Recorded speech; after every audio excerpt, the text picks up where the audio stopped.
अस्सलाम वालेकुम मेरे प्यारे बच्चों, कैसे हो आप सब लोग। उम्मीद है आप लोग ठीक होंगे। आपकी दीदी की हमेशा की तरफ से की रिक्वेस्ट है कि आप लोग दुरूद शरीफ पढ़ें ताकि हम आज की कहानी का बाकायदा आगाज़ कर सकें। उम्मीद है मेरे प्यारे बच्चों ने अपनी प्यारी सी दीदी की बात मानते हुए दुरूद शरीफ पढ़ लिया होगा। आपसे एक और रिक्वेस्ट भी है कि आप लोग 5 वक्त की नमाज और कुरान पाक की तिलावत बमा तर्जुमा किया करें। इसी में इंसान की फलाह व निजात है और इसी में इंसान की सबसे बड़ी कामयाबी पोशीदा है। नमाज तो वैसे भी कामयाबी की कुंजी है और इसी से इंसान को रब की खुशनुदी हासिल होती है। चलिए पढ़ते हैं कहानी की तरफ। कहानी शुरू होती है इंडिया के खूबसूरत गांव फुरफुरी नगर से, जहाँ गीता नामी एक सास रहती थी जिसके आगे परिवार था, यानी उसके बच्चे और बहुएं और पोते पोतियाँ। वो बहुत गरीब कारोबार से ख़ानदान से ताल्लुक़ रखती थी।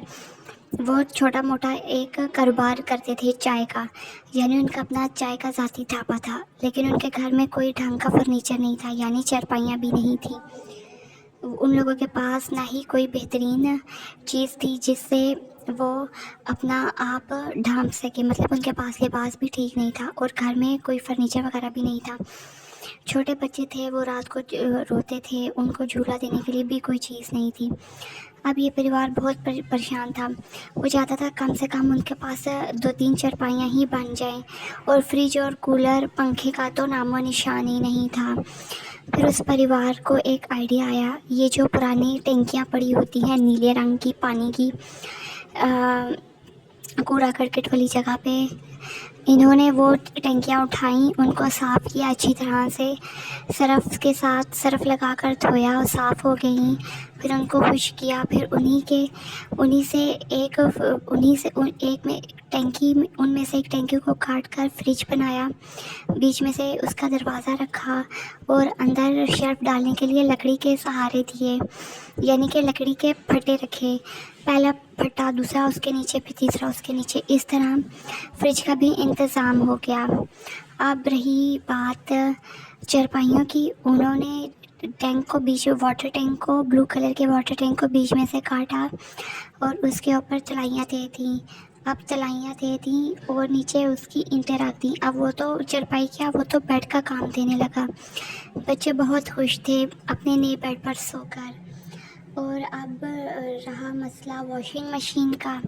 उसी को बीच में से, एक और टैंक को बीच में से काटा और ऊपर से उसका कबाड़िए से पुराना वेल्डिंग वाला पंखा लाकर वो लगा दिया।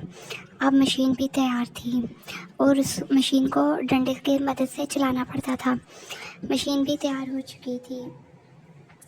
अब उन्होंने सोचा कि अब हमें अपने कारोबार को तरक्की देनी चाहिए। उन्होंने ढाबे में अब साथ में बिस्किट्स वगैरह भी देना स्टार्ट कर दिए। लोग जो पहले इक्का दुक्का इनकी दुकान में को शाम को आ जाते थे, अब वो बाकायदगी से रोज़ इनकी तरफ आने लगे थे, क्योंकि इन्होंने साथ में बिस्किट्स वगैरह और दूसरी चीज़ें भी देना शुरू कर दी थी और ग्राहकों का रश भीड़ भरने लगा। अल्लाह ने ग्राहकों का भीड़ लगा दी थी, रश लग गया था। अब वो भी क्वालिटी की चाय बनाते और बिस्किट्स वगैरह सर्व करते। ग्राहक बहुत खुश हो गए, इनका कारोबार चमकने लगा। इन्होंने अपने बच्चों को बेहतरीन स्कूल में डाला, वहाँ बच्चे पढ़ने लगे, साथ में उनको दीनी तालीम भी थी। ये सारा घराना 5 वक्त का नमाजी था। दुरूद शरीफ तो इनकी ज़िंदगियों का खूबसूरत हिस्सा था। असल में दुरूद शरीफ और नमाज ये इनकी कामयाबी का सबब बना। ये बहुत खालिस नियत लोग थे। इनकी नीयत में कोई भी खोट और दिखावट और मिलावट नहीं थी। ये खालिस नीयत के पुरखुलूस लोग थे, जिसको भी देखते प्यार और मोहब्बत के साथ उससे पेश आते। और अब इनका कारोबार भी चलने लगा था। इनका कारोबार रात दुगनी और दिन चुगनी तरक्की करने लगा।